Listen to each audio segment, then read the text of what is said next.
Declaro abierta la tercera sesión plenaria del 48º periodo ordinario de sesiones de la Asamblea General, convocada para considerar los asuntos que aparecen en el orden del día.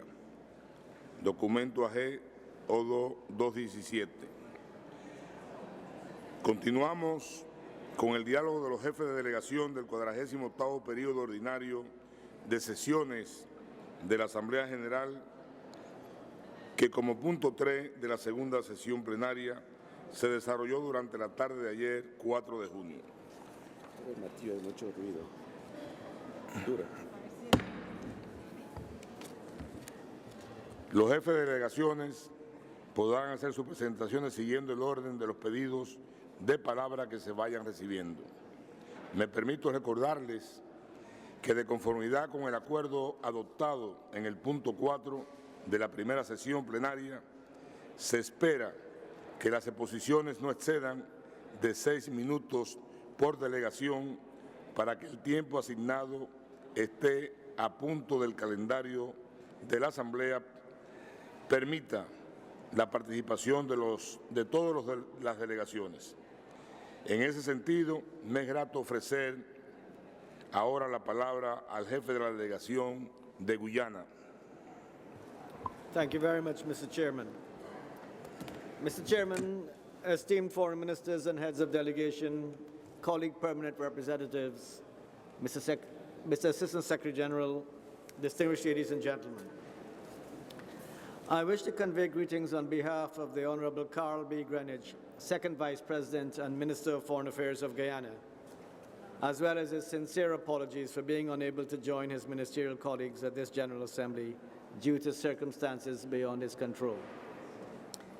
I would like to join with delegations in extending sincere condolences to the government and people of Guatemala on the death and destruction caused by the volcanic eruption on Sunday. Mr. Chairman, any anniversary is a good time for celebration and reflection, more so its 70th anniversary. The theme for this General Assembly, the 70th anniversary of the Organization of American States, Challenges and Opportunities, is therefore most appropriate, especially at this particular juncture in the state of affairs of our hemisphere.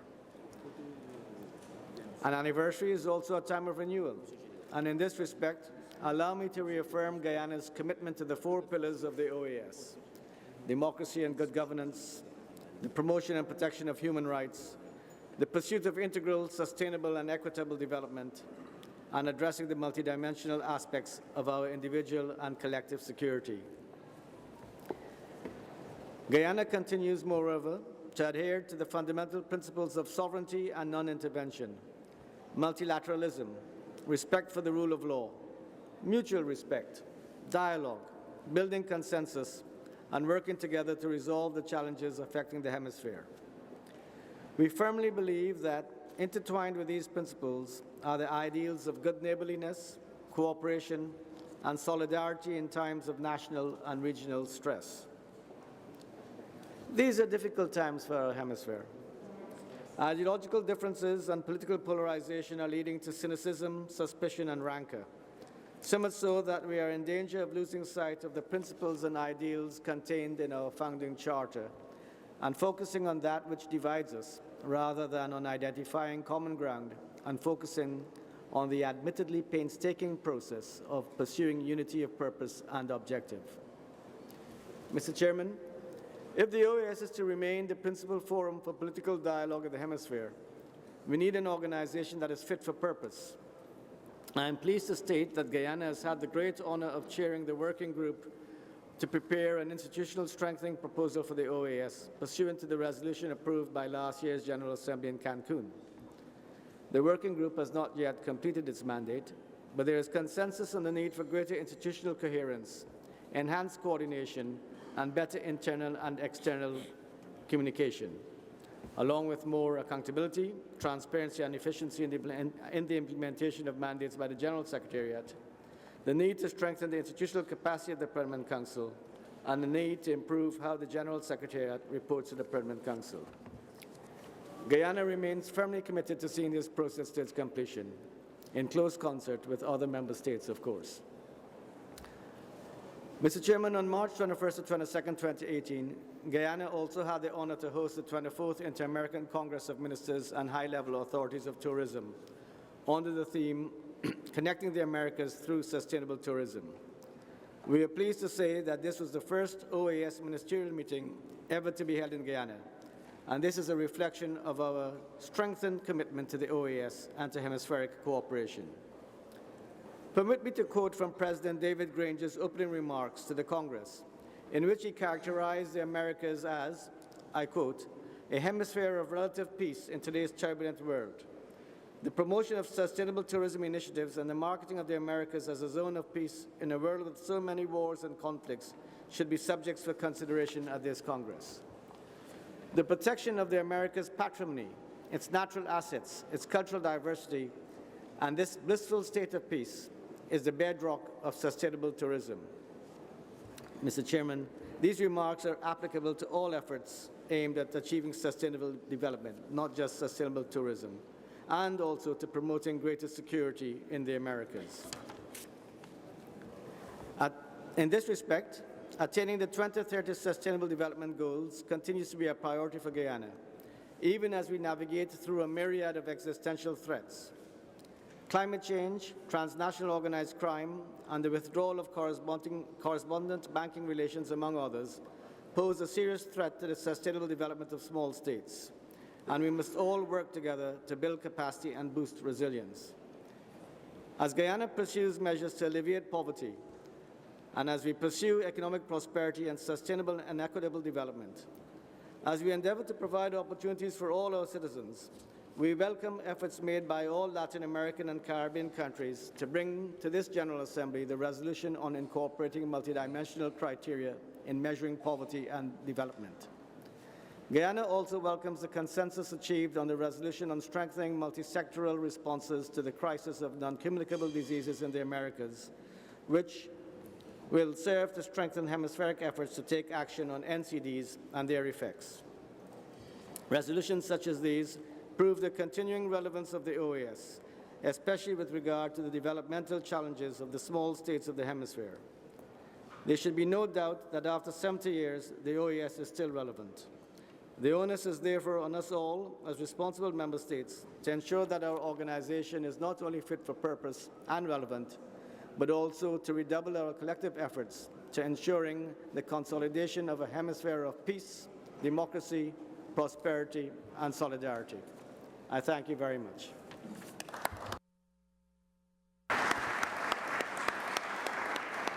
Muchas gracias por su presentación.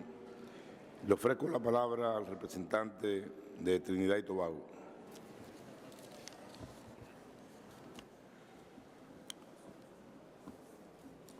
Chair, distinguished ministers of foreign affairs and heads of delegations, Secretary General, Assistant Secretary General, Your Excellency, ambassadors, permanent representatives, esteemed heads of delegations of permanent observer countries, ladies and gentlemen, good morning.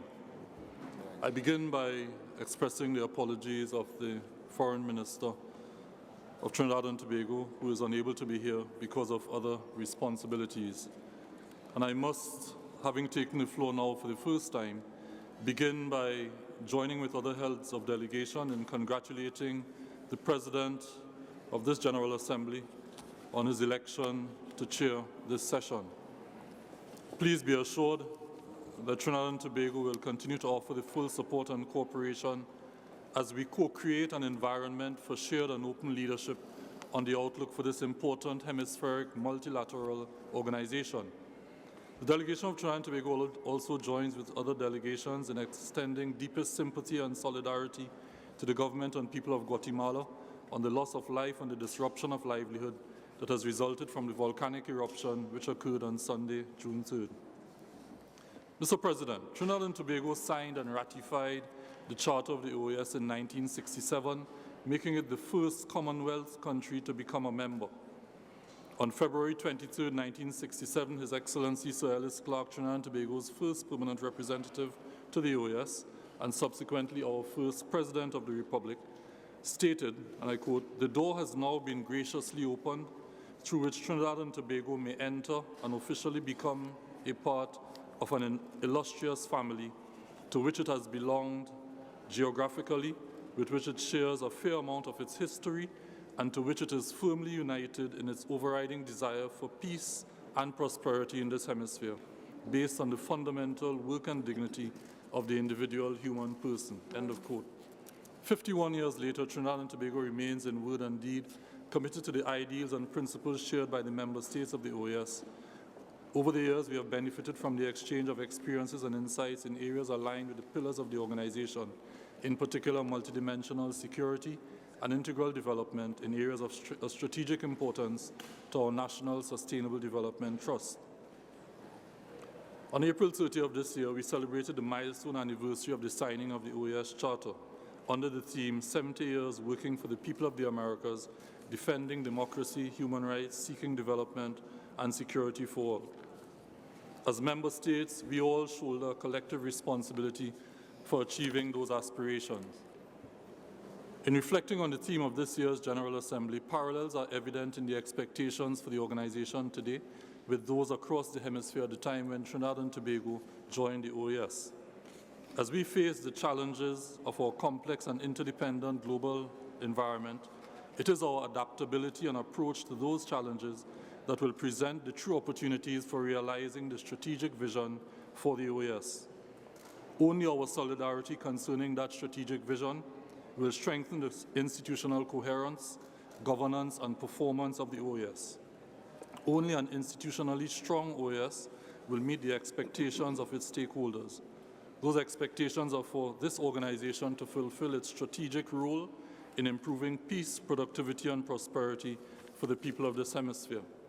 From the perspective of the delegation of Trinidad and Tobago, that is the purpose for which the OAS was established, and Trinidad and Tobago remains enjoined with all other stakeholders in the pursuit of those regional priorities and shared and enduring interests. On this day, when we celebrate World Environment Day, those priority interests begin with our unwavering commitment to environmental resilience and include sustainable development and multidimensional security. Our highest priorities also include strengthening multi-sectoral responses to the crisis of non-communicable diseases in the Americas, on which a draft resolution co-sponsored by Trinidad and Tobago will be adopted for the first time at this General Assembly. Incorporation of multidimensional criteria for measuring poverty and development, on which Trinidad and Tobago would wish to be included and acknowledged among those member states that have co-sponsored the draft resolution, also to be adopted for the first time at this General Assembly. And finally, advancing a multidimensional approach to hemispheric security to address increased rates of crime and violence, illicit trafficking in drugs, guns, and people, transnational organized criminal activity, and cyber and other technology-enabled crimes. However, a newly acknowledged source of multidimensional security threats and vulnerabilities is of the highest importance to Trinidad and Tobago and the other small island and low-lying coastal developing states of the Caribbean. That new source of multidimensional security challenge for all of us is climate change. Nowhere else in this hemisphere have the vulnerabilities associated with climate events been more destructively evident than in the small island and coastal developing states of the Caribbean besieged by hurricanes Irma and Maria in 2017. Although climate change affects everyone, those countries and peoples that have contributed least to the causes of climate change are the most vulnerable to its impacts. Mr. President, finding integrative, inclusive, and innovative strategies to overcome our contemporary challenges, which are simply formidable and unrelenting, and perhaps most importantly, which have hemisphere-wide implications that intertwine all of our destinies, is imperative. We therefore need a political space where we can meet to pursue that strategic imperative. Only together, as our national motto urges, can we aspire for and achieve clear results for our member states, people, and stakeholders. As a political and institutional forum through which we pursue our strategic vision for the hemisphere, the organizational performance of the OAS must be governed, guided, and graded by the principles of political legitimacy and trust, and institutional integrity and credibility. This political and institutional outlook on our hemispheric cooperation is achievable only from an OAS with an institutional policy framework that is stronger, because of those priorities, principles, and processes. The government of Trinidad and Tobago has participated in the Institutional Strengthening Working Group during the past year, and we wish to commend the delegation of Guyana for its leadership on this important process for ensuring the future success, sustainability, and survivability of the OAS. This delegation will therefore continue to contribute to the leadership that must be sustained for achieving institutional reform of the OAS. If it is to serve as a hub for a coherent, complementary, integrative, inclusive, innovative, and institutionalized inter-American system, the OAS needs transformative and adaptive change now. The OAS needs to deliver a compelling response to meet the expectations of its stakeholders. In conclusion, Mr. President and colleagues, 70 years ago, the blueprint of this organization was formulated, and as we sit here today to transform the OAS to suit today's environment and the current and future needs of our hemisphere, it is important to recognize the biggest opportunity before us. This organization is an ideal vehicle for cooperation. Cooperation will undoubtedly involve sacrifices that will at times test us most severely. If, however, our will is inflexible, if we survive the test, no matter how severe, the results may prove to be a glittering achievement, redounding to our foresight and statesmanship, and entailing material benefits, not the least to those who may initially have appeared to have made the greatest sacrifice, our people. Thank you again, Mr. President and colleagues, for the courtesy of your attention.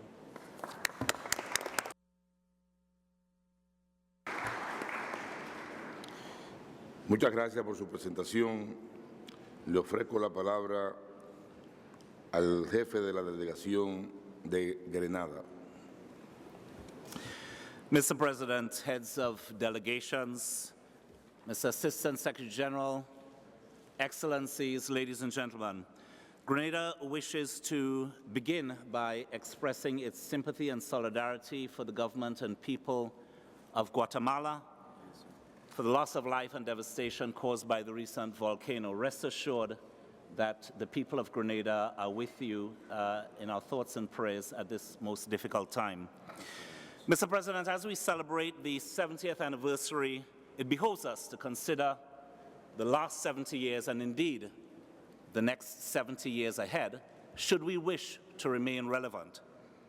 In the last 70 years, in addition to the gains for human rights and democracy, we have seen encouraging growth in the Americas as citizens have participated in the wealth creation of the Industrial Revolution. In the last decade, this has led to the growth of the middle class and indeed a reduction in poverty. Still, however, inequality in the Americas as a region remains one of the highest in the world. And this inequality, combined with a lack of sufficient growth opportunities, has contributed to the drug trade, transnational crime, and many of our human insecurities challenges in the region. Growth is indeed a powerful antidote to the challenges that we face, including inequality. But globally, growth emanating from the previous Industrial Revolution has also contributed to environmental degradation. Chief amongst these is climate change. We cannot afford to undermine growth, but we must find new ways of growing without carbon emissions. Because, Mr. President, the principle of more rights for more people is being undermined by the impacts of climate change. Last year, we had in the Caribbean experienced one of the worst hurricane seasons on record. Much has already been said about this. But hope springs eternal for resilient people of the Caribbean, and we welcome Dominica's move to become the world's first climate-resilient country. This was indeed the inspiration for the then chair of CARICOM, the Prime Minister of Grenada, to work with the OAS Secretary General, the Assistant Secretary General, in convening a meeting of Caribbean nations together with the international private sector in October last year. The private sector included organizations owned and operated by people such as Sir Richard Branson, Bill Gates, Elon Musk, and George Soros. The intention of this was to work with a multitude of partners, including the IDB and the World Bank, to help convene what is now called the Caribbean Climate Smart Accelerator. This was designed to speed up the implementation of new technologies, policies, and practices that would not only confer resilience, but also allow our nations to harness the economic opportunities in responding to the climate challenge. This includes implementing renewable energy, energy efficiency, electric transportation systems, and so forth. In other words, to decouple growth from carbon emissions. We believe we can make the Caribbean the world's first climate-smart zone, which would include energy independence. Mr. President, the specter and ramifications of energy insecurity in the region cannot be underestimated. While we welcome the efforts of our partners, the Caribbean is still far away from implementing 70% renewables across our region for countries wishing to do so. Energy independence in the region would provide a multitude of benefits. And for this reason, it is vital that we move beyond the workshops and the studies and move towards the actual implementation of megawatts. Implementing some 8 megawatts of renewable energy across the Caribbean will require an investment of some $8 billion. We're therefore encouraged that in addition to the $2.5 billion on regular programming by the IDB, an additional $1 billion is being programmed to support the effort to build a climate-smart Caribbean. The Green Climate Fund is also helping, and we wish to welcome and encourage others wishing to support this effort, and we take note of the interventions from both Canada and Mexico during yesterday's proceedings. Mr. President, as we look towards the next 70 years, the OAS has a responsibility to help its member states meet those future challenges, such as the fourth industrial revolution. This revolution, underpinned by information and communication technologies, includes blockchain, the Internet of Things, artificial intelligence, robotics, and so forth. We are already seeing ways in which these technologies can help or hinder democratic processes. Collectively, these could threaten jobs in the Americas, undermine growth, increase inequality, and weaken social cohesion. Alternatively, they could help our economies become more competitive while also assisting with all of the pillars of the OAS, such as integral development, democracy, human rights, and multidimensional security. It is vital that the OAS shows leadership in this area, starting with our own institution. Such technological interventions will help to remove inefficiencies while making the organization much more cost-effective. The current budget debate provides a useful inflection point to seek advice from the private sector, Silicon Valley, and elsewhere. Indeed, as the organization's budgets are adjusted, this is now not a nice to have, but it is indeed a necessity. With all of these in mind, Grenada, in its chairing role of the World Bank Small States Forum, has evangelized the idea of smart small states. This call is mirrored by a new initiative by the Inter-American Development Bank called Jump Caribbean. This envisages the year 2040 in which the Caribbean is underpinned by technology and the new economy, is climate smart and climate resilient, uses the green economy, and harnesses the opportunity of the blue economy. We wish to commend a number of our neighbors, such as Barbados, Trinidad and Tobago, Antigua and Barbuda, and Kitts and Nevis, in terms of their movements in this direction. Similar moves are afoot in Grenada, and we are working with players such as the Green Climate Fund to make Grenada's capital city the world's first climate-smart capital city and the Caribbean's first small smart state. Mr. President, we can do this because we enjoy widespread support amongst the electorate and among civil society, churches, trade unions, and the private sector. This was evidenced by the unprecedented results afforded to my Prime Minister in the last recent general elections. We were very grateful for the role of the OAS in overseeing these free and fair general elections. All of this came following the dedicated process to expand democracy by including all of the aforementioned partners in decision-making of our finances on a month-by-month basis. We believe that this new form of participatory democracy has enabled us to significantly reduce our vulnerability to corruption while enjoying a much greater level of prudent fiscal management. Finally, Mr. President, we live in a changing climate and in a technologically changing world. These two developments present this hemisphere with our greatest challenges and also with our greatest hopes for the future. We submit for your consideration that by delivering upon the expectations of our people, we believe that this institution stands a good chance of remaining relevant into the future. Neglected, and our 70-year project could reach the proverbial 70 shelf life and become relegated to the sidelines of history should we become perceived as a one-issue institution. It is our collective responsibility to avoid this. It is our collective responsibility to ensure the peace, growth, and prosperity of this hemisphere and for this generation and for the next to come. I thank you.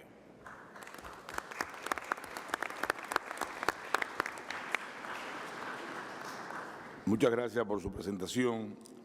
Ahora le ofrezco la palabra al jefe de la delegación de St. Kitts y Nevis. Thank you, Mr. President. Hemispheric Ministers of Foreign Affairs, Excellencies, distinguished heads of delegations, representatives of permanent and observer states of the OS, and invited agencies. Mr. President, 70 years ago, the founding fathers of this institution shared a vision for the Americas, a vision grounded with sound principles to positively impact the peoples of these countries, bounded by the Pacific and Atlantic Oceans through democracy, protection of human rights, security, and development. Throughout these 70 years, many accomplishments have been celebrated, many lives have benefited, and many challenges have been resolved working together, bonded by a unity of purpose. Whilst the core issues of this institution remain the same, they have morphed into varying shapes. In a natural response, our OAS has had to be forced to move beyond its neighborhood of comfort and learn to adopt and become agile. Agility takes training. Although we have successfully met milestones, we are in many ways still in a training mode. Buoyancy is necessary. A streamlined focus with a more modernized management plan of action will help us lead the hemisphere, tackle the challenges, meet the needs of our people, and provide global solutions to address universal concerns of issues such as climate change. Mr. President, the current development challenges jolt us to rethink the principles of development to make it sustainable. Sustainability stands as the critical lifeblood for the survival of our economies, and weaving this understanding into every facet of our operations and activities adds to the security of our people. The process of constructing sustainable economies will undoubtedly present daunting challenges, but within such challenges are boundless opportunities for us to learn from each other, to share our experiences, and aspire to secure the present and future for our people and the planet. When we canvass our societies, we discern that many of our governments and economic structures are shackled by inflexible architecture that creates inherent barriers that cripple our responsiveness and the seamless and efficient integration of all segments of our societies. Private sector participation in shaping direction is minimal and requires transformation. The journey must be a collective one, and we must renew our social contract with all actors. Any approach other than a united one will result in failure. Mr. President, in St. Kitts and Nevis's disposition as a small island development state, we must continue to ring the alarm bell on climate change, adaptation and mitigation, disaster response, recovery, and insurance. Many acts of nature have the capacity for undermining our economic growth, threatening our food security and our vital tourism industry, resulting in hardships for our people. An institution's success largely relies on its financial stamina. It is important that we exercise measures to ensure the financial security of the current and future fate of the OS. Our voyage to agility and relevance should not ignore the need to formulate measurement instruments through the planning and implementation of projects. My distinguished colleagues, St. Kitts and Nevis is grateful for the support it has received from the OS. Our Federation's human resource base has benefited from scholarships, capacity building, and technical expertise, which invariably aids in the alleviation of poverty. Our nation's quest for a green economy has been nurtured by the many sustainable development goals of the OS. Mr. President, St. Kitts and Nevis believes in the OS. We couldn't be a vehicle for inclusive, we considered to be a vehicle for inclusive, integrated, multidimensional dialogue on a wide range of issues. Year after year, we engage in the same conversation. It is now time to innovate. It is now time to operate differently with increased efficiency. Our family of nations represents an oasis of possibilities for cementing the development of partnerships and for collaborations for the sharing of best practices and experiences. Together, let us retool and strengthen the OS to be nimble and sustainable so that the citizens of our nations and future generations can realize prosperity as we proceed on the voyage of sustainability. Permit me in closing to recall the profound wisdom of the African proverb, and I quote, "If you want to go fast, go alone. By contrast, if you want to go far, go together." Let us unite as guardians of our hemisphere, and may our actions be tooled by the love for the people we serve, our men, women, fathers, elderly, and our youth, and our planet. Thank you very much, Mr. President.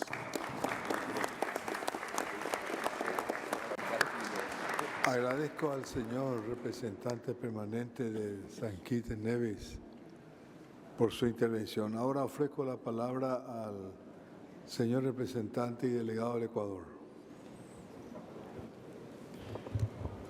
Buenos días.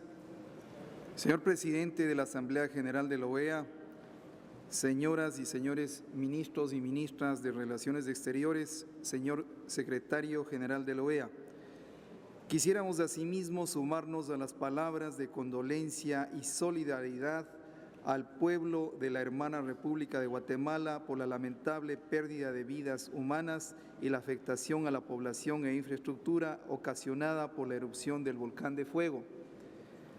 Para el Ecuador es un motivo de relevancia conmemorar en esta 48ª edición de la Asamblea General los 70 años del nacimiento de esta organización hemisférica que se dio con la suscripción de la Carta de la Organización de los Estados Americanos.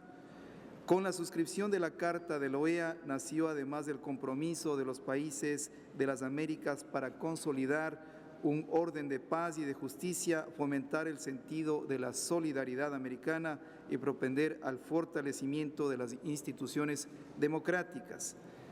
Si bien la Carta ha sido reformada en 4 oportunidades, los principios bajo los cuales se suscribió siguen vigentes, así como los retos que enfrentamos para que la organización pueda cumplirlos plenamente en el marco de las actuales demandas del multilateralismo y del respeto y la implementación del derecho interamericano y el derecho internacional. Tenemos una agenda amplia en el hemisferio que demanda de nuestra atención urgente. Debemos trabajar por el fortalecimiento de la democracia, el respeto pleno de los derechos humanos, el desarrollo integral de nuestros pueblos, el cambio climático, la lucha contra la violencia y la corrupción, la lucha contra la delincuencia organizada transnacional, entre otros temas que afectan a nuestros países todos. El presidente Lenín Moreno, al asumir el gobierno del Ecuador, reiteró su compromiso para impulsar todas las iniciativas que permitan fortalecer los lazos de integración y la cooperación internacional, así como la amistad entre los países hermanos. Para el Ecuador fue muy importante haber participado en los debates realizados en la reciente Cumbre de las Américas, en donde quedó planteada la importancia de trabajar en una agenda de cooperación en los ámbitos de la transparencia, ya que la lucha contra la corrupción, únicamente será posible si todos los países cooperamos y acordamos estándares claros a nivel público y privado. En este espacio, justamente, alertábamos sobre el grave y urgente problema de evasión y la elusión fiscal a escala mundial, un problema que afecta a nuestros países, en particular, efectivamente, a los países en desarrollo y sus necesidades de financiamiento. Efectivamente, según estimaciones de las redes de organizaciones sociales por la justicia fiscal, el dinero oculto en los llamados paraísos fiscales supone en total más de 7.6 billones de dólares. Al respecto, la CEPAL ha estimado que en 2015 los países de la región perdieron alrededor de 340.000 millones de dólares, equivalentes al 6.7% del PIB, por la evasión de impuestos. Otro de los retos que consideramos debemos enfrentar es establecer reglas claras sobre los derechos humanos y las empresas transnacionales. El Ecuador tiene el honor de presidir el grupo de trabajo intergubernamental de composición abierta para la elaboración de un instrumento internacional jurídicamente vinculante sobre empresas transnacionales y otras empresas con respecto a los derechos humanos. El Ecuador busca llenar un vacío, sí, un vacío existente en el derecho internacional de los derechos humanos y asegurar la protección de las personas y las comunidades afectadas por abusos que en algunos casos han sido cometidos o que se pueden cometer por parte del sector corporativo. Al mismo tiempo, impulsamos un modelo de inversión extranjera renovado, inversión de calidad, inversión productiva que genere encadenamientos productivos que permita restablecer el equilibrio entre una adecuada facilitación y protección de las inversiones y la recuperación de la capacidad reguladora del Estado para legislar en beneficio del interés y del bienestar públicos. Por otra parte, creemos que aún tenemos un desafío pendiente en cuanto a la eliminación de todas las formas de violencia contra las mujeres y las niñas, lo cual es una condición indispensable para forjar sociedades pacíficas. En los últimos 12 años, 1 de cada 5 mujeres menores de 50 años de edad experimentaron violencia física o sexual a manos de sus parejas. Estamos seguros que para lograr la igualdad de género es fundamental contar con una legislación actualizada y educación para la transformación de los modelos culturales. En este marco, en el Ecuador fue aprobada hace 4 meses la Ley para prevenir y erradicar la violencia contra las mujeres. De conformidad con los principios de la Carta de la OEA, quiero enfatizar que para construir la paz, además es prioritario trabajar en el derecho a la libre movilidad humana. En nuestro país hemos acogido a miles de personas de movilidad humana a quienes hemos tratado como hermanos, efectivamente garantizándoles la adecuada protección de sus derechos humanos, quienes se han incorporado así a la sociedad ecuatoriana en los mismos derechos que ofrece el Estado de bienestar para los nacionales ecuatorianos en cuanto al uso y goce de sus derechos humanos a la salud, educación, sanitación, agua potable, nutrición, vivienda, entre otros derechos humanos.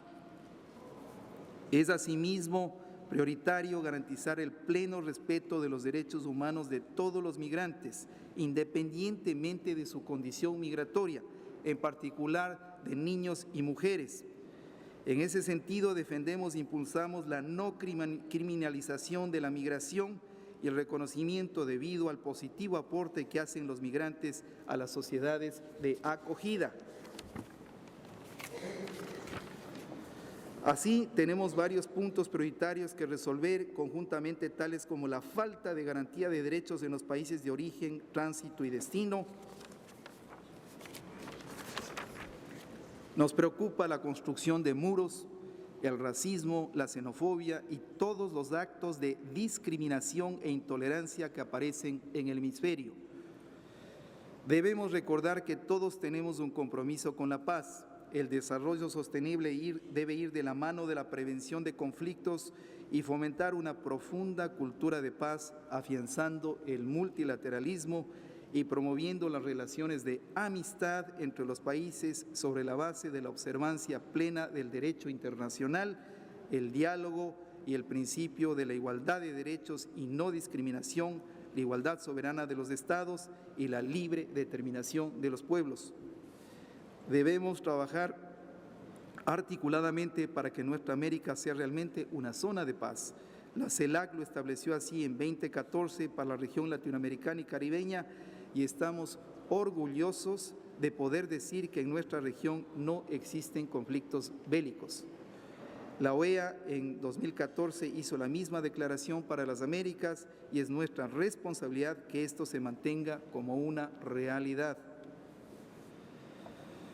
Como fue informado por nuestra canciller María Fernanda Espinosa en la sesión extraordinaria del Consejo Permanente de esta organización el pasado 20 de abril, en el Ecuador hemos vivido momentos dolorosos en meses pasados por los hechos de violencia ocurridos en la frontera común con Colombia. Estos hechos nos demuestran que, como mencioné, tenemos un desafío pendiente en la lucha contra la delincuencia organizada transnacional. Quiero especialmente transmitir la profunda solidaridad, apoyo, aprecio y respeto del gobierno ecuatoriano con las familias de los 7 ciudadanos ecuatorianos fallecidos y los 2 connacionales que aún continúan secuestrados. Reiteramos el compromiso de nuestro gobierno a continuar con todas las acciones encaminadas a recuperar los cuerpos de Javier Ortega, Paul Rivas y Efraín Segarra, quienes formaban parte del equipo periodístico de diario El Comercio. Del mismo modo, continuaremos desarrollando todas las acciones necesarias para lograr que los compatriotas Katy Velasco y Óscar Villasís puedan volver junto a sus familias lo más pronto posible.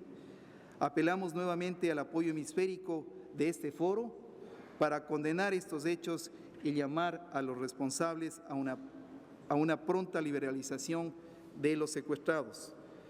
En este contexto, reiteramos el llamado a la hermana República de Colombia a compartir la responsabilidad de la atención en las zonas fronterizas en pos de su desarrollo y seguridad y a continuar trabajando juntos para orientar todos los esfuerzos necesarios para combatir el flagelo multidimensional de la delincuencia organizada transnacional de manera mancomunada.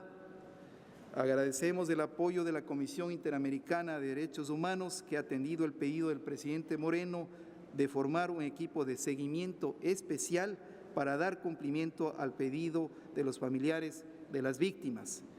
Finalmente, agradecemos igualmente todas las muestras de solidaridad y fraternidad que nos han enviado los países aquí presentes. Muchas gracias.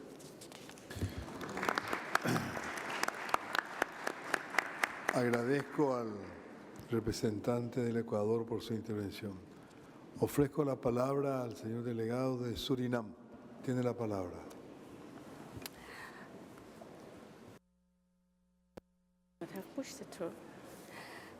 President of the General Assembly, His Excellency Elidio Losinga, the Minister of Foreign Affairs of Paraguay, Honorable Ministers of Foreign Affairs, Secretary General of the OAS, Assistant Secretary General, permanent representatives of the OAS, and permanent observers, delegates, distinguished guests, ladies and gentlemen. Mr. President, the 70th anniversary of the OAS provides a momentous occasion to deliberate on the purpose and objectives of the oldest regional political organization in the world, its place and its role in the Western Hemisphere, how it responds to contemporary challenges, and how it utilizes the opportunities to effectively support peace and prosperity in the Americas. When pondering about the theme of this conference, one has to be contemplative of the many achievements and challenges of the OAS since the adoption of the OAS Charter on April 30th, 1948, irrespective as to whether these challenges are of a political or diplomatic nature, peace or security related, or of a developmental or environmental nature. Despite the continuously evolving political, security, and socioeconomic landscape of our region, to date, the OAS continues to be a necessary multilateral institution in the Western Hemisphere. It is without a doubt the premier hemispheric platform to bring together the independent member states and through multilateralism, dialogue, and consultation, build a united and integrated Americas. Mr. President, distinguished ministers and delegates, the crafting and adoption of the innumerable standard-setting regional instruments and mechanisms within the context of the 4 pillars of the organization bear testimony of the eminent role that the OAS has been fulfilling in international law and in international relations, particularly in shaping regional inter-American relations. The government of Suriname is appreciative of the work of the OAS in support of peace and security, as well as democratic governance, including the support and observation of elections. The collaborative endeavors between the OAS and Suriname have resulted in technical assistance and other programs to foster institutional development, strengthen the rule of law and good governance, as well as the enhancement of education, science, and technology. While much has been achieved since the creation of the OAS, much more effort will be required by all to achieve social and economic development with equity, building just and inclusive societies in peace, and defending democracy, human rights, and rule of law. Mr. President, among the contemporary political landscape of our hemisphere, the regional diversity of our continent, and the established regulatory and institutional framework that has solidified our inter-American space, our countries and institutions will have to stand the test of time for ensuring unrestrained political dialogue and peace and security in our region. This would also be in conformity with our earlier commitments and our pledge to establish the Americas as a zone of peace for present and future generations. In this regard, the government of Suriname reiterates the critical importance of the process of dialogue, consensus building, diplomacy, and pacific settlement of disputes as essential building blocks for durable stability, peace, and prosperity in our hemisphere. The government of Suriname is of the view that especially constructive dialogue and dedicated actions can serve as pertinent and effective instruments for conflict resolution of any kind of conflict. Mr. President, we are of the view that an effective organization geared towards serving the needs and interests of the countries and peoples of the hemisphere on the basis of their national circumstances will certainly contribute to a heightened relevance of multilateralism and inter-American solidarity. This is especially applicable for the special circumstances, the vulnerabilities, and the needs of the Caribbean countries. At the same time, Mr. President, pragmatism obliges us to be cognizant of the numerous internal challenges that our organization faces, particularly in relation to the execution of the political mandate of the OAS, the budget and the budgetary constraints, the endeavors towards organizational management and institutional strengthening, as well as the efficient and effective execution of the manifold of mandates. The government of Suriname is of the view that the revitalization process which the organization has embarked upon is gradually progressing. We welcome the work that is being conducted within the context of the comprehensive strategic plan of the OAS and the working group to prepare an institutional strengthening proposal for the OAS.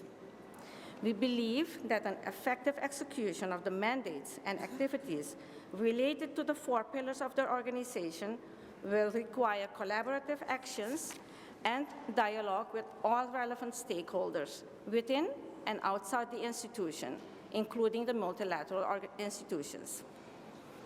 This could result in an OAS that could more pertinently serve as not only a multilateral platform, but also as a trusted vehicle for political dialogue around peace building and conflict resolution, while reflecting the humane and democratic values and peace which we so cherish in our hemisphere.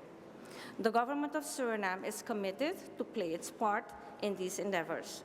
Finally, Mr. President, let me use this opportunity to join other delegations before me in expressing our solidarity and condolences to the government and people of Guatemala with the unfortunate event that took place in Guatemala, which took many lives and caused lots of damage. I thank you.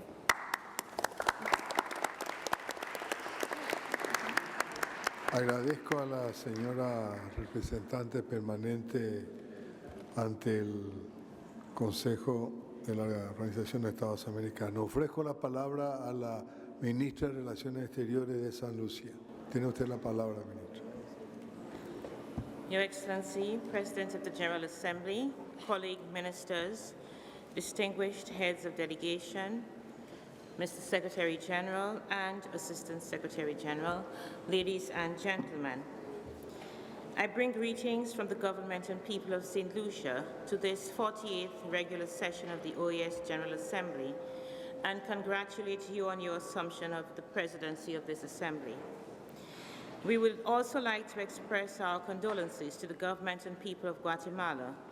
We assure you that our thoughts and prayers are with you as you mourn such tragic loss of life. Mr. President, it is a pleasure to be here at a time when we celebrate the 70th anniversary of the OAS, an institution founded on the premise of respect for international law and order, human rights, good faith and solidarity, peace and security, and unity and justice. As we celebrate this important milestone, we are also called upon to assess the significance of the OAS and to determine its capacity to adapt and respond to the changes in our global system while meeting the needs of member states. Considering the work of this organization, we would like to focus on a few specific areas. Since taking up office 2 years ago, security has been a major priority for our government. We continue to see the influx of drugs and arms into our space, and we are also extremely concerned about the number of people entering the Caribbean with criminal intent. Migration in this regard and the systems that we have had to put in place to protect ourselves need more attention than just mere mention in reports. This is not some abstract matter. This is a serious threat to our youth and the socio-political future of our nations, and I dare say will threaten our democracies. In that regard, we fully endorse the resolution advancing hemispheric security, a multidimensional approach, particularly the section on the special security concerns of small island and low-lying coastal developing states of the Caribbean. We call on our distinguished CARICOM delegates as well as our partners to continue working to ensure the full implementation of the OAS SMS work plan. Mr. President, as it relates to climate change, we believe that by now, anyone who was of the view that climate change is not real would have come to the realization that the facts indicate otherwise. And further, that we can all accept that climate change and its effects will continue to have devastating impacts on the economies of the Americas. With much of our public policy focused on climate change resilience and mitigation, allow me to take this opportunity to express, on behalf of the government and people of St. Lucia, gratitude to the government and people of Mexico for the collaboration with St. Lucia and the wider CARICOM region on a comprehensive disaster risk management strategy. We also take this opportunity to highlight St. Lucia's proposal in the CIDI Omnibus Resolution, which calls for the necessary steps to be taken to strengthen the response to members affected by natural disasters. Mr. President, tackling poverty is one of our most significant challenges in St. Lucia and, for that matter, the wider Caribbean region. The Caribbean Development Bank reports that 1/5 of the population of its borrowing member countries remain poverty-stricken, and 1 out of 10 persons is considered food poor or indigent.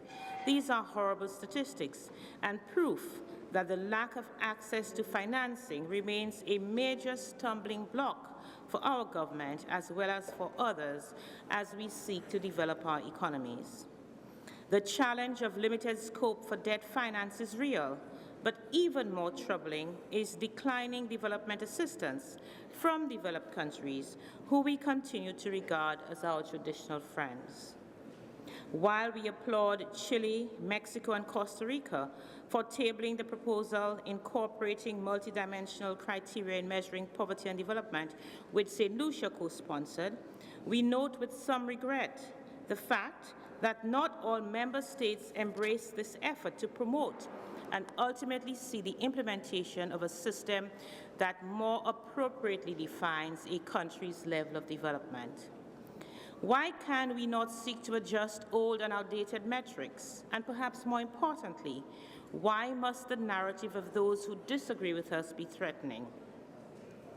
Mr. President, at the end of the day, this organization has largely given a good account of itself, even though there is much left to be done.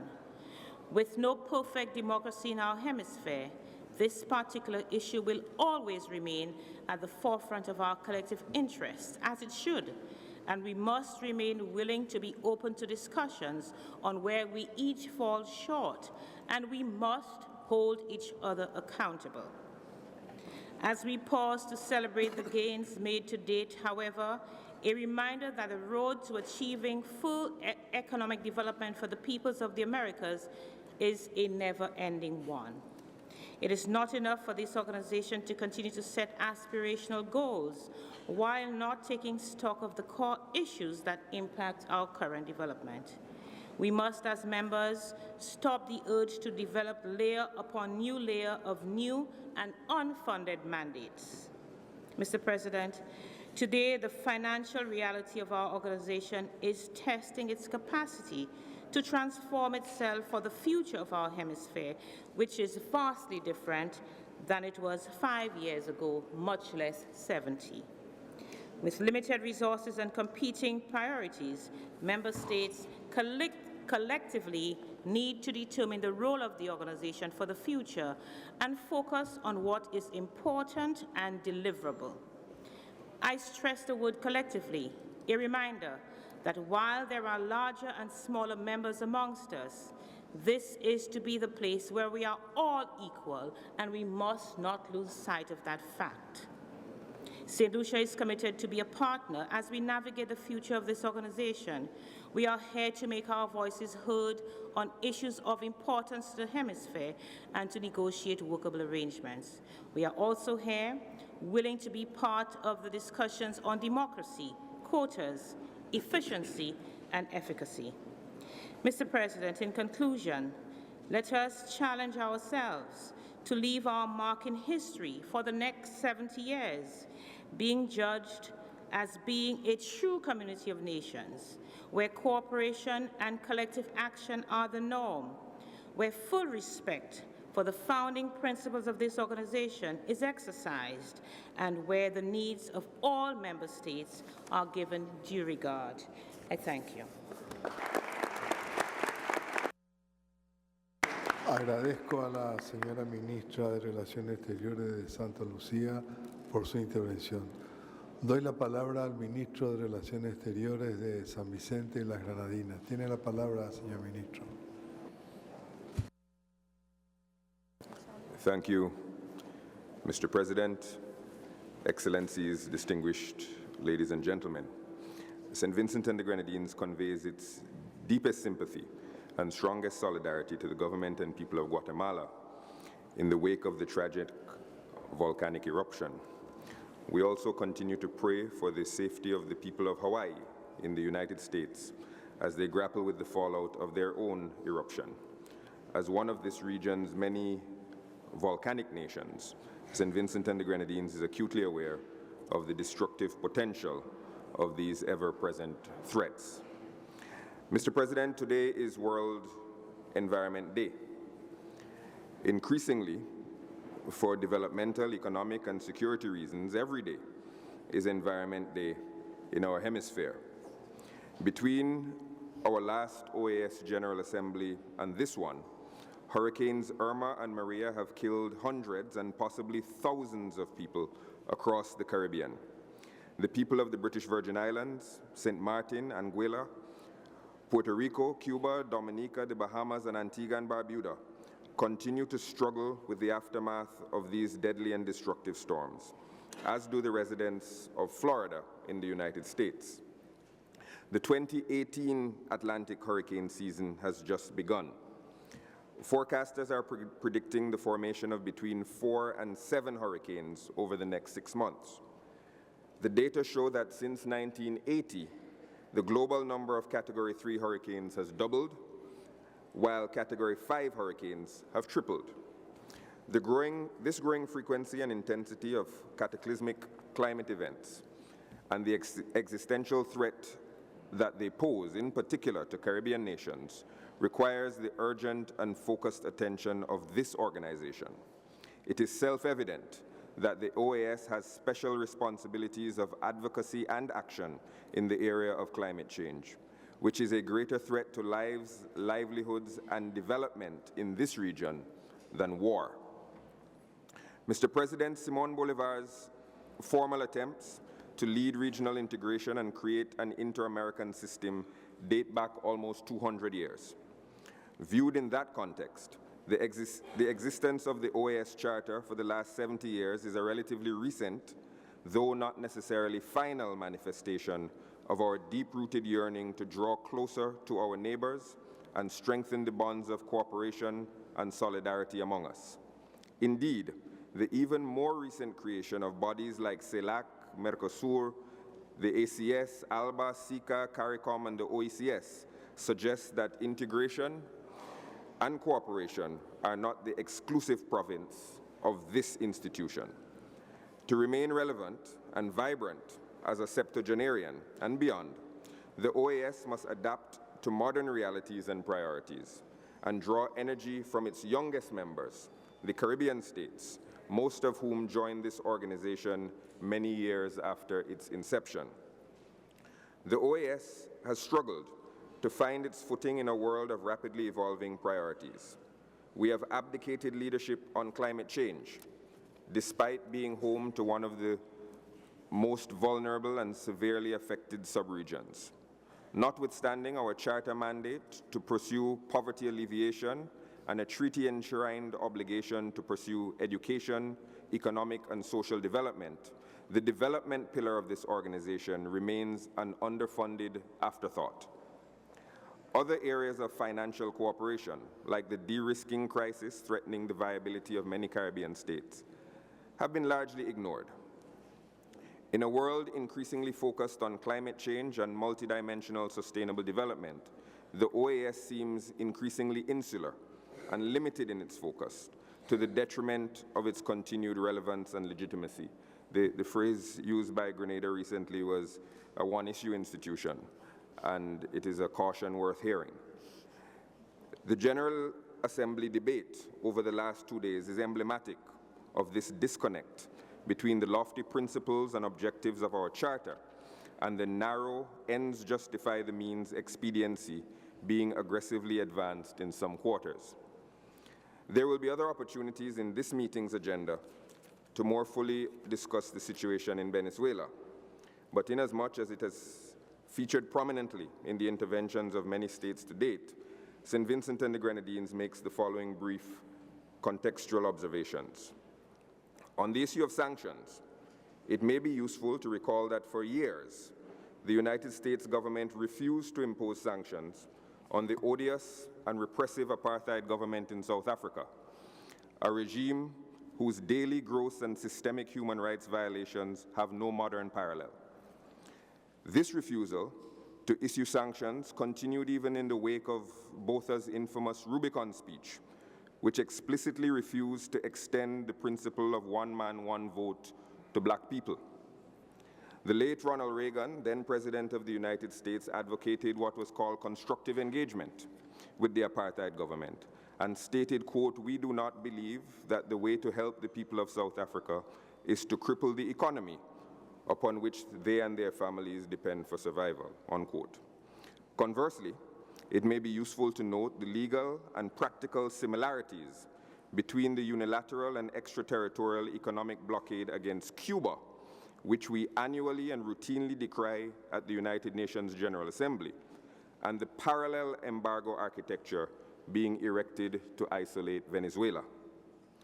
The OAS Charter repeatedly enshrines sovereignty, independence, and non-interference as bedrock principles of this organization. These are principles to which small island states owe their existence and their survival. Article 19 of our charter, for example, states that no state or group of states has the right to intervene directly or indirectly for any reason whatever in the internal or external affairs of any other state.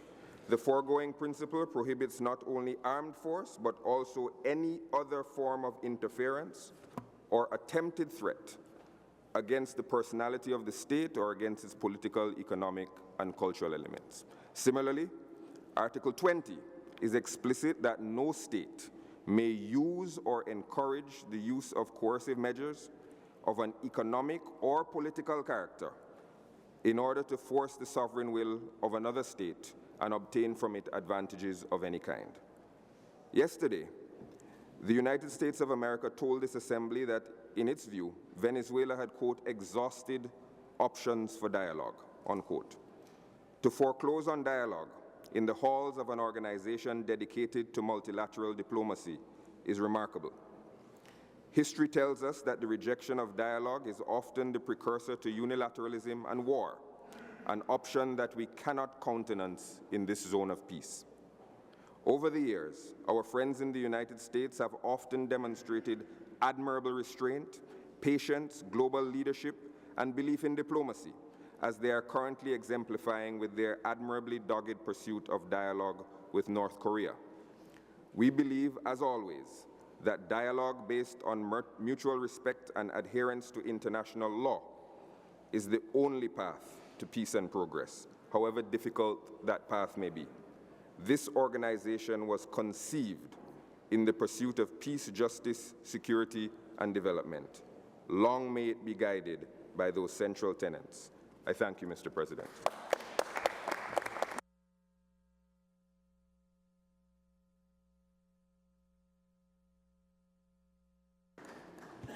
Agradezco la intervención del ministro de Relaciones Exteriores de San Vicente y las Grenadines y ofrezco la palabra al señor representante permanente de Estados Unidos. Tiene la palabra.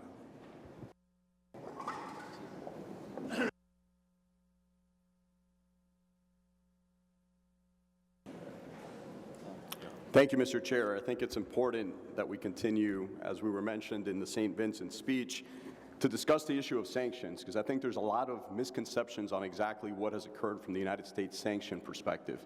So let's be abundantly clear. Past that may have occurred in the past are things that are unacceptable, and we recognize that and we'll move forward, but let's focus on the present. If you look at the sanctions that the United States has passed, most of them are individual sanctions. There's sanctions against people who've committed crimes against humanity. There's sanctions against people who are associated with the narco state. There's sanctions against people who are involved in kingpin activities as far as money laundering and drug trafficking. Those are the sanctions that we're discussing. The sanctions that are basically being discussed, at least vaguely, are sectoral sanctions, and whether the United States has imposed sectoral sanctions towards Venezuela. Venezuela's gross domestic product historically has been over 90% oil. The United States, to date, has not imposed a single sectoral sanction towards oil. So now let's analyze the Venezuelan oil situation. Production is at an all-time low, historical low, lower than 1950. Who controls oil production currently in Venezuela? No one less than the Maduro regime. So the complete demise of the economic system is single-handedly at the behest of one person and one totalitarian regime, Maduro's. Thank you.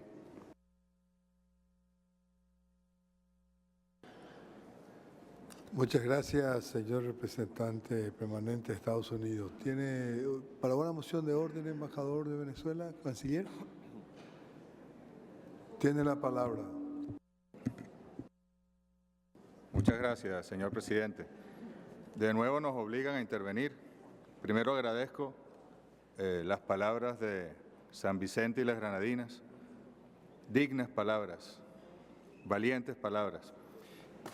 Y, por supuesto, quiero aclararle al señor embajador de los Estados Unidos que ustedes no tienen ni la más remota idea de los efectos que esas pretendidas sanciones, que no son más que medidas desapegadas del derecho internacional, violatorias de la Carta de las Naciones Unidas, violatorias del artículo 20 de la Carta de la OEA. Es decir, usted está aquí justificando medidas que violan la normativa de esta institución. Pareciera increíble, pero es cierto, son las paradojas del imperialismo, ¿no? Esas sanciones, ¿saben quién sabe lo que cuestan el pueblo venezolano? Usted sabe muy bien, señor Trujillo, que el sistema financiero está bajo control también de este país y que las transacciones financieras de Venezuela en cualquier ámbito son rechazadas por la banca, no solo en Estados Unidos, en América Latina, en Europa. Y todo eso perjudica nada más y nada menos que al pueblo venezolano. Háganse la pregunta, pregúntenle al equipo de la Organización Panamericana de la Salud lo que tuvimos que luchar con el sistema financiero, que un banco en Estados Unidos tuvo que darnos una excepción para poder depositar los recursos para la vacunación en Venezuela. Eso es cruel, eso es un crimen. Ustedes están ejerciendo un bloqueo contra Venezuela. Las propias organizaciones en Estados Unidos que no son amigas de Venezuela, como WOLA o como Provea. Señor en Canciller, Venezuela. creo que este no es, podemos al final de No, discúlpeme, no podemos entrar en una... permanentemente. No podemos Mire, entrar en este momento en un debate de esta naturaleza. Canciller, el señor Trujillo aquí acusó de narcoestado a mi país. Aquí el señor Trujillo acusa de violación de delitos de lesa humanidad a los funcionarios de mi gobierno. Entonces, eso es una falta de respeto y yo no tengo por qué aceptarla. Entonces, si vamos al debate sobre Venezuela ahora, demos el debate. Pero no vamos nosotros a quedarnos callados jamás en la defensa de la soberanía de Venezuela. Nadie le va a sacar a usted el derecho a expresar y defender a su país, la soberanía, lo que usted expresa. Pero creo que estamos en el debate y vamos a entrar en un tema en el que va a haber oportunidad de hacer esta presentación. Yo también le pediría al distinguido representante de Estados Unidos que sigamos con el debate y ahora doy la palabra al representante de Barbados. Tiene la palabra.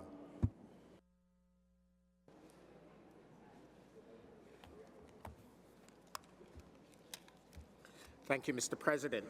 Mr. Secretary General, Assistant Secretary General, distinguished foreign ministers, heads of delegation, ladies and gentlemen.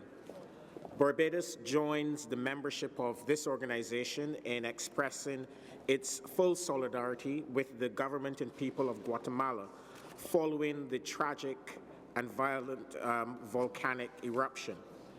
Permit me at the outset to convey greetings on behalf of the newly appointed Minister of Foreign Affairs and Foreign Trade of Barbados, Senator the Honorable Dr. Jerome Walcott. Minister Walcott was looking forward to attending his first session of the General Assembly of the OAS, but had to remain in Barbados for today's official opening of Parliament. Less than 2 weeks ago, the people of Barbados elected a new government led by the Honorable Mia Amor Motley, our first female Prime Minister. This historic election was free and fair, with an immediate transfer of power that was both seamless and peaceful. Democracy in Barbados is strong, it's stable, and it's enduring. Prime Minister Motley has committed to further strengthening our democracy by pursuing good and transparent governance and by adhering to the highest standards of accountability, discipline, and fairness. The Prime Minister has also pledged to ensure that our international relations, like our domestic policy, will be geared towards moving Barbados to the next level of economic and social development and helping to build, and I quote, the best Barbados. Barbados is equally committed to multilateralism and to building the best OAS. We remain unwavering and steadfast in our commitment to this organization, its charter, and other instruments, including the Inter-American Democratic Charter. You can be assured of Barbados's active support of and participation in the work of this premier multilateral body in our hemisphere. The 4 pillars of this organization, democracy, security, development, and human rights, are interrelated and mutually reinforcing. Unless all 4 pillars are advanced, none will succeed. Some 70 years ago, the framers of the charter of this organization saw this clearly. In setting out to bring peace, security, and stability to a fractured hemisphere, they understood that this ambitious enterprise could not succeed if it was narrowly focused. More than ever, Mr. President, our hemisphere needs a strong and effective OAS. No other organization has the legitimacy, credibility, and broad mandate of this organization to build hemispheric consensus, deliver action, develop hemispheric norms, and provide a voice for the vulnerable and voiceless in the Americas. Barbados reaffirms its full confidence in the OAS as the hemisphere's best hope in addressing the complex and multiple challenges facing our region, while supporting our efforts to create and seize new and exciting opportunities for the peoples of the region. Mr. President, Barbados strongly believes that the OAS can further assert its relevance, enhance its credibility, and leverage its comparative advantage by prioritizing those issues that affect the daily lives, well-being, and very survival of the peoples of this hemisphere. During this session, and for the first time in its history, the General Assembly will adopt a resolution on the prevention and control of non-communicable diseases. Barbados wishes to convey its gratitude to the more than 20 other delegations that joined us in placing this issue on the top of the agenda of this body. NCDs remain the leading cause of mortality and are now responsible for 40% of premature deaths in those under 70 years in the Caribbean. Diabetes prevalence in our region is twice the global prevalence levels. National budgets are increasingly under stress as significant resources are being directed towards costly secondary and tertiary treatment. We urge all members of this organization to be represented at the highest political level in New York in September at the 3rd UN high-level meeting on NCDs. And we encourage the Secretariat to follow up on the new mandates we have assigned to the Secretariat on elevating NCDs prevention and control in its future work. Mr. President, Barbados has placed the issue of the security implications of climate change on the agenda of this organization. And we're happy with the work that was done over the course of the last year by the OAS and the Inter-American Defense Board. As we meet today, 5 days into the 2018 Atlantic hurricane season, members of our hemispheric family in Puerto Rico, in Dominica, Barbuda, the U.S. Virgin Islands, the British Virgin Islands, St. Martin, Cuba, continue to grapple with a difficult and daunting task of rebuilding lives and recovering from last year's deadly and destructive hurricane season. In 2017, more lives in this hemisphere were lost to climate-related disasters than to terrorism or war.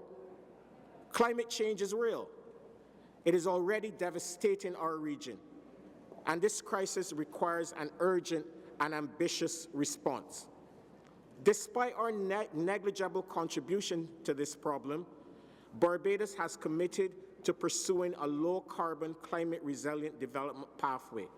Prime Minister Motley has placed on record her administration's commitment to achieving the goal of 100% carbon neutrality by 2030 and to elevate climate resilience to one of our nation's most urgent mission-critical priorities. The Caribbean is recognized as the second most climate-vulnerable region in the world. Despite our extreme vulnerability to climate change, existing rules governing access to finance to support resilience building to the effects of climate change, these rules unfairly prevent us from securing much-needed support from bilateral donors and the international financial institutions due to a narrow focus on per capita income. During this session, the Assembly, with broad support from a coalition of Caribbean and Latin American countries, have tabled a resolution which at its core calls for a re-examination of the criteria used in accessing development finance to take into account climate vulnerability and other factors. We thank those friends that have stood with us, Chile, Costa Rica, and the other members of this diverse coalition. And we call on the international financial institutions and our bilateral development partners to address this issue with a much greater sense of urgency. Mr. President, this year marks the 90th anniversary of the Inter-American Commission of Women. The CIM was the first intergovernmental organization in the world created to ensure recognition of women's rights and to promote the development of policies and practices which elevate the role of women. Barbados congratulates the CIM on this momentous achievement, which coincides with the historic election of the first female Prime Minister of Barbados and the largest ever number of women appointed to a cabinet in Barbados. Despite these achievements, the work of the CIM remains incomplete, and its work requires our collective and sustained support and effort. Prime Minister Motley has prioritized the development of new sectors aimed at creating new opportunities and prosperity for current and future generations of Barbadians, including the blue economy and the creative economy. Later this year, Barbados will host the 8th Inter-American Meeting of Ministers of Culture. The theme of this meeting will focus on the creative economy, and we invite all member states of the organization and observers to join us in Bridgetown, beautiful Bridgetown, Barbados in November this year as we agree on an ambitious agenda, inter-American agenda in advancing the creative industry. In conclusion, Mr. President, amid the celebration of the 70th anniversary of the OAS, Barbados recognizes the need for a sober reflection on how we together can build a better OAS, an OAS that makes a decisive difference in the lives of the people of our hemisphere and achieves that promise, which is so eloquently captured in our charter, to create a land of liberty and a favorable environment for the development of his personality and the realization of his just aspiration. Creating a better OAS requires effort, sacrifice, and commitment, financial and political, from all OAS member states, big and small, rich and poor. The OAS is not an entity separate and distinct from its membership. We equally share in its successes and also in its failings. At this defining moment in the history... Embajador, le recuerdo nuestro límite, por favor. Yeah, I'm wrapping up my final sentence. At this defining moment in the history of this organization, let us commit to building a better OAS in ways not previously imagined and with a sense of boldness and urgency not previously shown. You can be assured, Mr. President, of the continued support, leadership, and commitment of the government of Barbados in this endeavor. I thank you for your patience.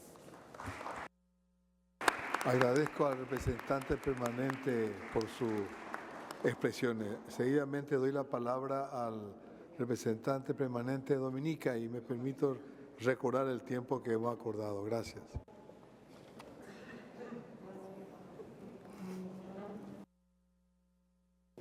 Thank you, Mr. President. I don't think you'll have to worry about that. Distinguished ladies and gentlemen, Dominica wishes to add its voice with other member states in expressing our profound condolences to the government and people of Guatemala for the loss of lives and the destruction of property caused by the volcanic eruption there. Since the creation of the OAS 70 years ago, our hemisphere has been through tremendous changes. The membership of the OAS then did not include any of the English-speaking Caribbean countries that are members today. The later decolonization of 13 territories in the Caribbean from the 1960s resulted in almost doubling the membership of the organization. This new configuration of small island states added diversity to the membership. Today, we have an organization that is representative of almost all the peoples of the Americas, countries at different stages of development with varying systems of government. But one thing that has not changed, that is the aspirations of our people for self-determination, peace, and prosperity. These aspirations have been memorialized by the Charter of the OAS, and more so in Articles 1 and 2. The resulting 4 pillars, defending human rights, ensuring a multidimensional approach to security, fostering integral development and prosperity, and supporting the Inter-American Legal Cooperation, provide a sound basis for the work of the OAS to assist member states to achieve development that is sustainable and inclusive. These 4 pillars are the very foundations of the OAS to be built with equal strength. The exclusion of one weakens the others. Dominica therefore supports efforts at defending human rights, ensuring multidimensional approach to security, and supporting the Inter-American Legal Cooperation. Equally though, we believe that fostering integral development and prosperity for people should be given the same attention. 70 years later, we have made remarkable progress. However, the issues of human rights, peace, and security are still major concerns in our hemisphere. At the same time, the small island and low-lying states of the Americas face an existential threat posed by climate change. The OAS must therefore reprogram its resources to focus equally on these challenges. We must treat the development agenda with the same enthusiasm and resources that are afforded to the other pillars on which this organization stands. The work done by CD is commendable. However, greater emphasis needs to be placed on the sustainable development of our people to pull more people out of poverty while building resilience to climate change. It is also a moral imperative that the social and economic development, as well as the existential threat of climate change, be placed at the front and center of the agenda of the OAS. The survival of our people and our countries depend on it. We therefore call for a special session of the OAS to chart a path forward on Agenda 2030 and to deal with the impact of climate change. This should be followed by a more sustained and impactful programs for the benefit of member states. Last year, the very active Atlantic hurricane season reminded us of the devastating impacts of climate change to small island developing states. An unprecedented number of hurricanes, including 2 Category 5 hurricanes, ravaged through the Caribbean. 2 member states, Antigua and Barbuda and Dominica, as well as Puerto Rico, St. Martin, and the US and British Virgin Islands were severely impacted by hurricanes Maria and Irma. In the case of Dominica, 60 lives were lost, infrastructure were destroyed, resulting in loss and damage of 226% of the island's GDP of 2016. The supply of water and electricity were disrupted, with the latter still not fully reinstated. The impact on agriculture, fisheries, tourism, and services have been debilitating. In spite of these challenges, our government and people are determined to build back better. It is for these and other reasons that our government has created the Climate Resilience Executing Agency of Dominica, the CREAD.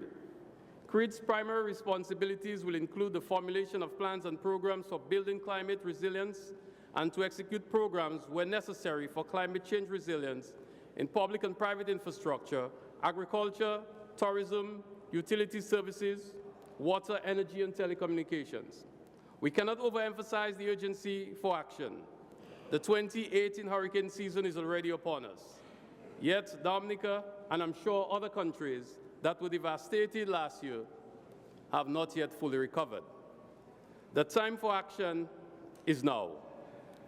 At this juncture, we wish to thank the OAS and all the countries that have extended their hands of friendship in the immediate aftermath and in the rebuilding stage. These all-too-frequent occurrences pose a threat to the ability of our countries to meet our developmental goals, to improve the lives of our people. Governments, especially those countries that have been affected by these increasingly powerful hurricanes, must now build back better with smarter infrastructure at a higher cost than business as usual. The diversion of funds to rebuild damaged infrastructure not only threaten to roll back the gains made in social and economic development, but could have the far-reaching implications for peace and security of our countries. Mr. President, the government of the Commonwealth of Dominica continues to stand in solidarity with the government and people of the Bolivarian Republic of Venezuela. Dominica remains deeply concerned about the state of affairs in our sister republic. We believe, however, that the solution of the situation in Venezuela must come from the Venezuelan people. The role of the international community and the OAS should be to create a framework within which all the players in Venezuela can come together to resolve the situation. This will require diplomatic efforts rather than threats and intimidation. The recent efforts made by some member states have undermined the good governance and democratic processes and principles of the OAS internally. In their zeal to call for action against the Maduro regime, they have, on a number of occasions, sought to sideline voices of some countries. If the OAS is to play a role to resolve the situation in Venezuela, it needs to allow for a more inclusive process that creates the space for dialogue in good faith among all members within and without Venezuela. Mr. President, finally, Dominica remains committed to the ideals of the OAS and the aspirations of our people for increased human rights, peace, and security. In order to achieve these goals, we have embarked on a path of development that is sustainable and inclusive. We invite the OAS and individual member states to join us in this mission. I thank you. Agradezco al señor representante permanente de Dominica por el uso de la palabra. Ofrezco la palabra al señor canciller de la República Dominicana. Tiene la palabra, canciller. Sí, muy buenos días. Señor Eladio Loizaga, presidente de la Asamblea General, ministro de Relaciones Exteriores de Paraguay, señores ministros de Relaciones Exteriores y jefe de delegaciones de los Estados miembros de la Organización de los Estados Americanos, señor secretario general Luis Almagro, señor secretario general adjunto Néstor Méndez, señores representantes permanentes y observadores permanentes, señoras y señores. Ante todo, queremos reiterar nuestro pesar y nuestra solidaridad con el pueblo y el gobierno de Guatemala por la tragedia sufrida tras la erupción del volcán de fuego que ha costado la vida a decenas de personas. Lo hago en nombre del pueblo y del gobierno dominicano y en nombre del Sistema de Integración Centroamericana, SICA, del cual ostentamos la presidencia pro tempore.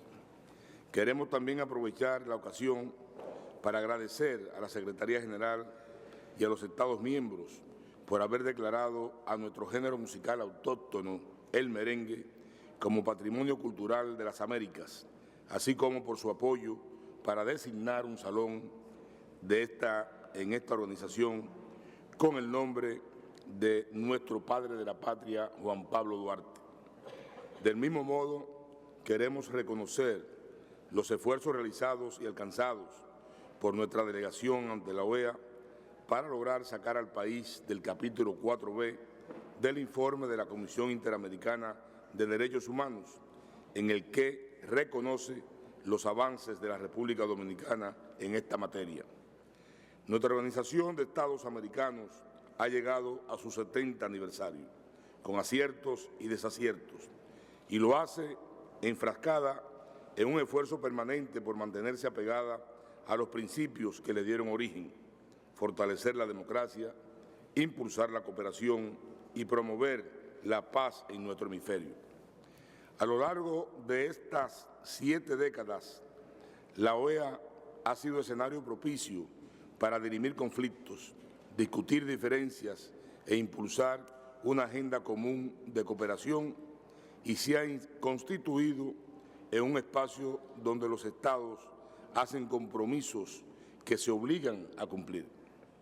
La República Dominicana ha dado seguimiento a esos compromisos en base a varios pilares que nos hemos planteado, entre ellos la seguridad hemisférica, la integración y la cooperación regional, el desarrollo integral, los derechos humanos, la protección al medio ambiente y el fortalecimiento de la democracia.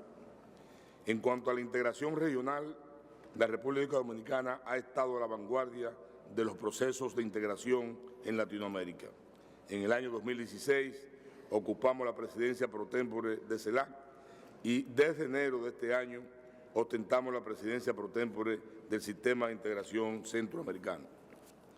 En estos meses hemos celebrado varios foros regionales y extrarregionales de cooperación. Celebramos en marzo el SICA España en Santo Domingo y SICA Italia en Roma el pasado mes de mayo. Hace apenas 2 semanas sostuvimos el trascendental encuentro SICA Caricón, que nos permitió fortalecer los mecanismos de seguridad y de cooperación en procura de combatir el tráfico ilícito de drogas, de prevenir el crimen y la violencia, así como los delitos transnacionales. En diversos foros hemos expresado nuestra preocupación por los efectos que tiene el cambio climático, sobre todo en naciones vulnerables, que son, a su vez, las que menos han contribuido a generar las condiciones atmosféricas que provocan que los fenómenos naturales sean cada vez más frecuentes y devastadores. A partir de esta realidad, hemos solicitado tanto a las Naciones Unidas como a la OEA la creación de mecanismos de ayuda y cooperación para auxiliar de forma rápida y eficaz a cualquiera de los Estados miembros cuando estos se vean afectados por desastres naturales. Señor presidente, a lo largo de estos 70 años, esta organización ha lidiado con innumerables desafíos. Unidos, hemos enfrentado tiempos difíciles y si nos abocamos a un proceso de sustanciales reformas, la OEA podría constituirse en un órgano más adecuado para dirimir las situaciones delicadas y apremiantes de los pueblos de las Américas. Tomando como referencia la certeza de esta premisa, entendemos se hace necesario que la OEA busque soluciones concretas a un asunto que nos ha ocupado ya un largo tiempo. Nos referimos, por supuesto, a la situación de Venezuela. Las tensiones no cesan y la crispación entre los actores políticos y económicos es permanente, lo que nos hace temer que en cualquier momento se pueda producir un quebrantamiento de la gobernabilidad. Nosotros no queremos eso para Venezuela. Lo que el gobierno y el pueblo dominicano quieren para Venezuela es el fortalecimiento de su democracia y que la paz y la prosperidad prevalezcan en la tierra de Bolívar. Y lo queremos especialmente nosotros, que como mediadores dedicamos meses a tender puentes entre las fuerzas políticas venezolanas entregados en cuerpo y alma a buscar soluciones pacíficas y democráticas en un proceso de mediación conducido de forma equilibrada por nuestro presidente, el licenciado Danilo Medina. En este sentido, es propicio el momento y adecuado este espacio para expresar en nombre del Gobierno y del pueblo dominicano el más sincero agradecimiento por la confianza depositada en nuestro país y en nuestro presidente por los actores políticos venezolanos. Gracias también a los países que sirvieron de testigos y acompañantes en este diálogo: México, Chile, Bolivia, Nicaragua y San Vicente y las Grenadines, cuyos ministros de Relaciones Exteriores pusieron el mayor empeño para intentar alcanzar un entendimiento entre las fuerzas políticas venezolanas. Como testigo de primer orden, creo que puedo hablar con propiedad y señalar que fueron varios los factores que se conjugaron para abortar una salida negociada a la crisis. Pero fue imposible vencer la inexistencia de una voluntad real de llegar a acuerdos entre las partes en conflicto, tanto del gobierno como de la oposición. Y esto fue lo que, a fin de cuentas, impidió que esta iniciativa fuese efectiva. Señor presidente, estimados colegas, en Santo Domingo intentamos por todos los medios posibles que el proceso electoral a efectuarse en Venezuela estuviera rodeado de todas las garantías. Buscamos consensuar un calendario electoral, la reestructuración del Consejo Nacional Electoral para permitir la participación en igualdad de condiciones, la consagración de garantías electorales que propiciaran un torneo justo, la observación internacional encabezada por las Naciones Unidas y la celebración de auditorías a lo largo de todo el proceso. Para ser justo, todo esto lo logramos. Sin embargo, y a pesar de los esfuerzos que hicimos para alcanzar un escenario que garantizara la pluralidad y que las elecciones contaran con la participación de todos los partidos y líderes políticos, no pudimos alcanzar este objetivo, lamentablemente. Sabíamos que sin el restablecimiento real y efectivo de los derechos políticos de todos los partidos y posibles candidatos, no era viable un acuerdo final y definitivo.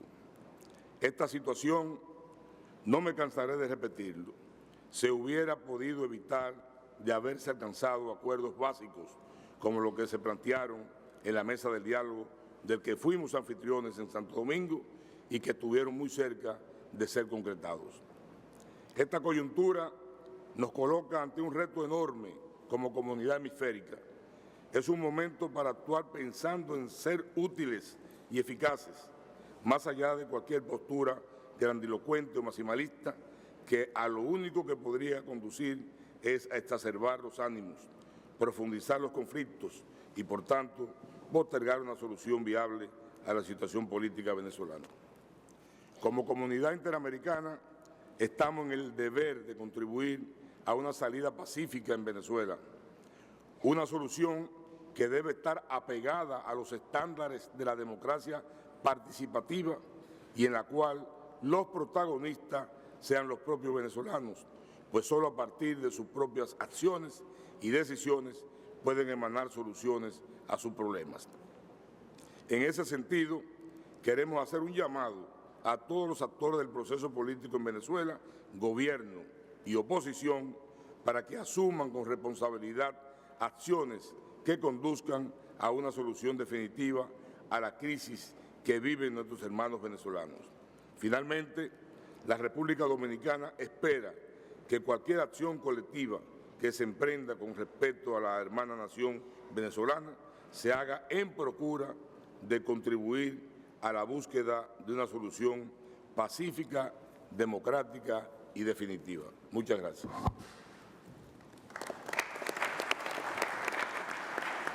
Muchas gracias, señor Ministro de Relaciones Exteriores de la República Dominicana, por su intervención.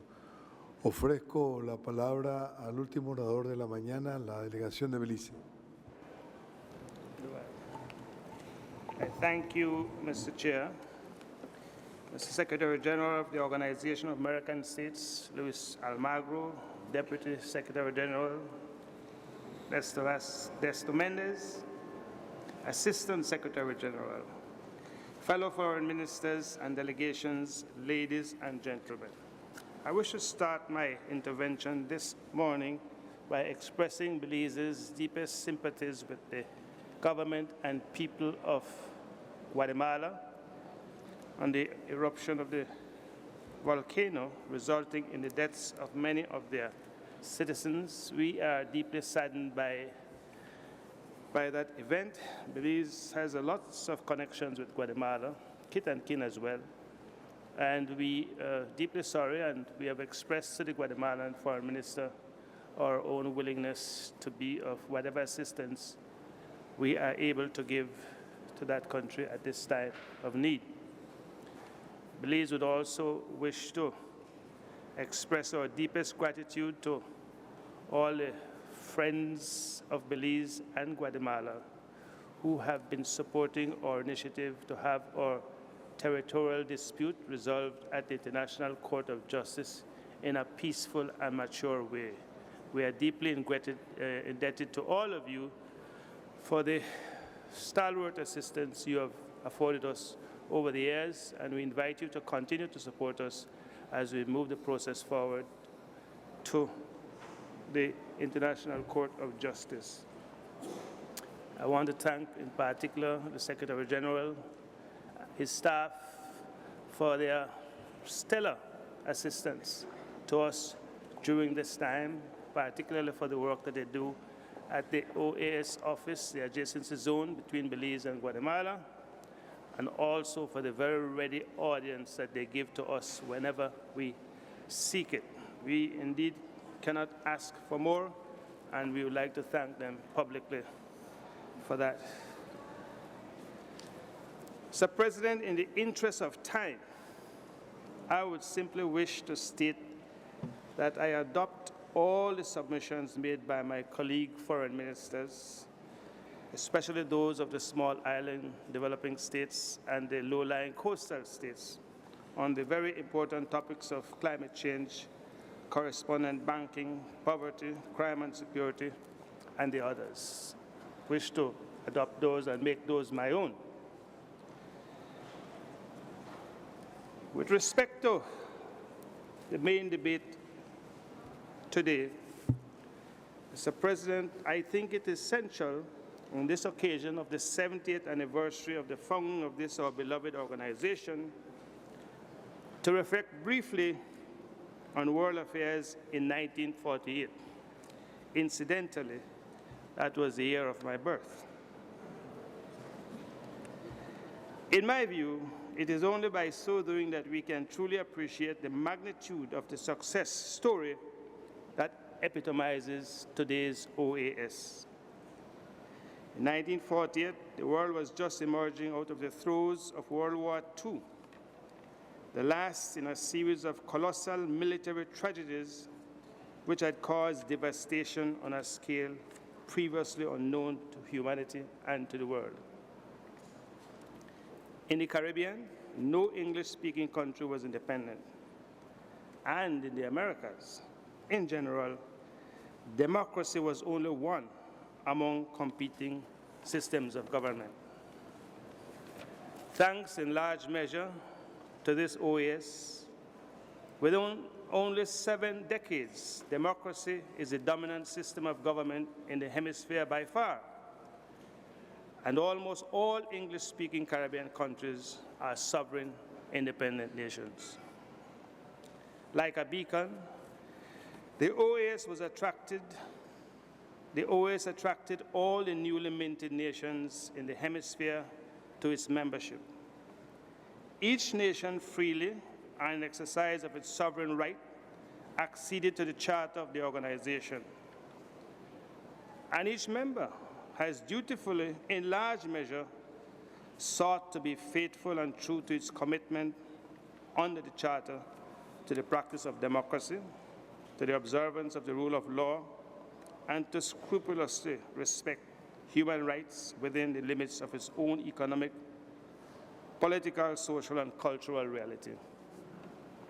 However, as in every human endeavor, we, each of us, not infrequently, fail to attain to the ideals to which we aspire.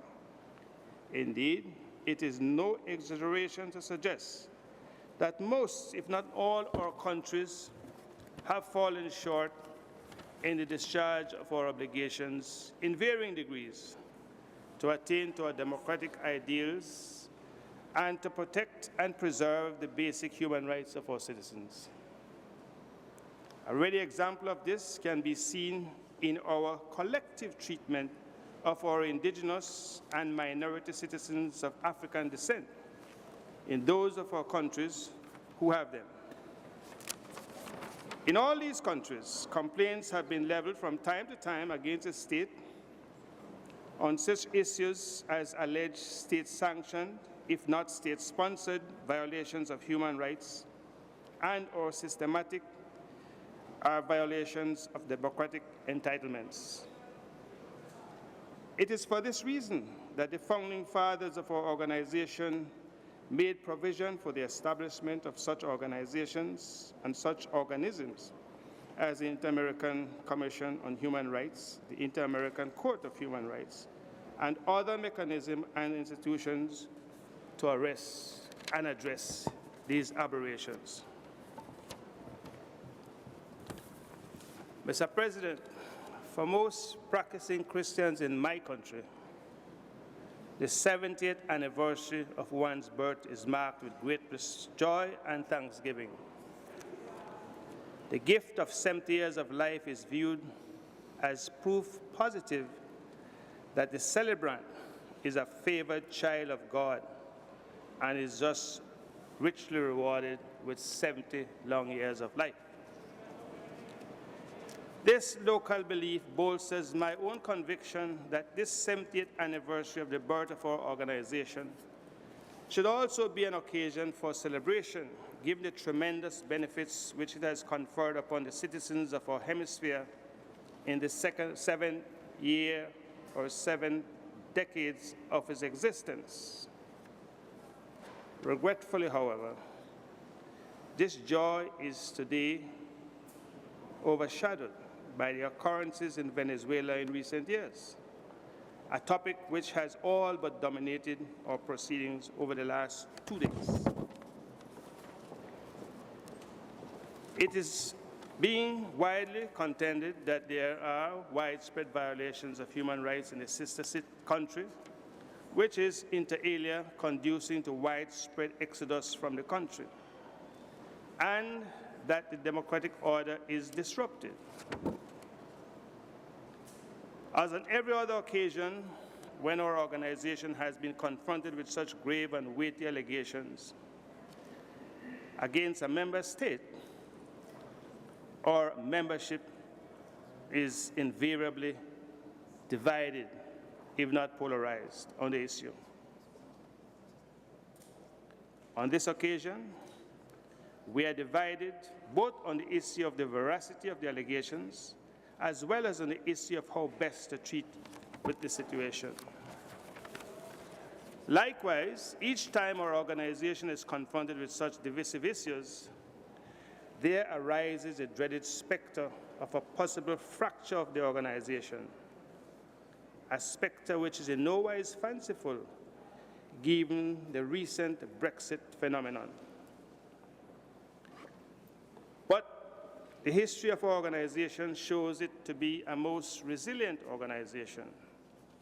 It has repeatedly demonstrated its capacity to find acceptable solutions to seemingly intractable problems.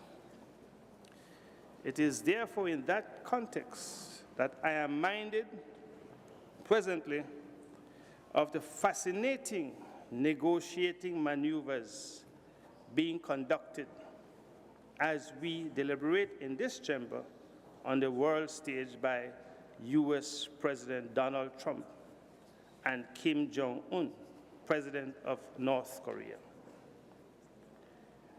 It's a fascinating display in diplomacy and intolerance, A mere 6 months ago, the public pronouncement of these two leaders had unleashed worldwide speculation and fear of an imminent nuclear holocaust. However, today, a few months later, President Trump is being widely accused in many quarters of according more fanciful and favored treatment to President Un than to the staunchest allies of the United States, namely the United Kingdom, Cancun, Mexico, and the European Union. And it seems positive that in a very short time, they will be meeting together in a summit. It's a classic case of diplomacy at the highest level, and unquestionably, all of us must want to commend both those world leaders.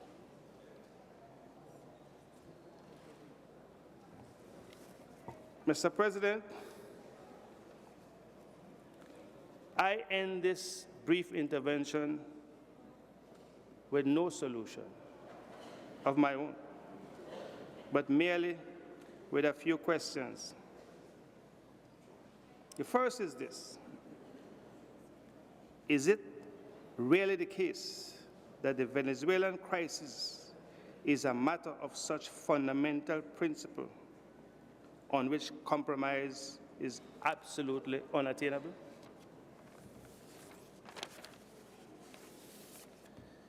Two, is this crisis indeed beyond the collective capacities of our hemispheric leaders to come up with a peaceful solution which will end the horrendous suffering of the Venezuelan people and of their friends, which will conduce to a political accord between the opposing factions, which is the only guarantee for a lasting peace in Venezuela, and which will see us faithful to our sacred charter? I thank you, Mr. President.